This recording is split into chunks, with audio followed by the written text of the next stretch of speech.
It amazes me that only a few decades ago, if you had told average white Americans that Thomas Jefferson was your great-great-great-great-great-great-grandfather, they'd have looked at your skin colour and they would have doubted your story. Now, of course, we know about his private life, which we'll get into, but just tell me your experience. You know, did you always know you were a descendant? Do you remember finding out? My story goes that I'm a ninth-generation descendant of Thomas Jefferson and Sally Hemings through their second-to-last son, Madison Hemings.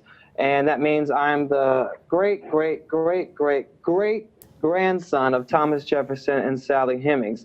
And pretty much that's the story I've lived with my whole life. And as you mentioned, you know, people may not have believed my story in the past. I've had experiences where teachers have told me that I was lying and to sit down, stop telling lies. And, you know, my mother had to come in to correct the teacher and say, actually, he is a descendant of Thomas Jefferson and Sally Hemings. It wasn't until Oprah came on and made it public that everybody really started to, you know, talk about it more. But what was that about? Explain the Oprah moment to us.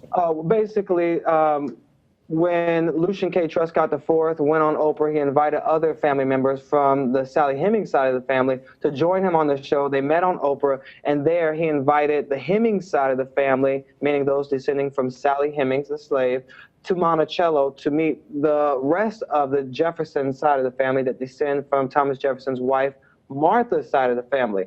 And when we heard that, we knew it was a great opportunity to go down and meet my other family members that I had always been hearing about, but never really knew. Everybody always wants to say, oh, it's like a black-white Jerry Springer show. They're fighting and you know, feuding between them. Not at all. There are some very vocal members of the family that don't necessarily think that Thomas Jefferson and Sally Hemings had children together. The story you did not hear as much were all the descendants that were accepting each other, loving each other, getting to know each other, and become family. Because really, we may be descending from a president, but we're still a family like any other family. We have differences, we have similarities, we have likes and dislikes. It's like any other family, we just happen to descend from a president.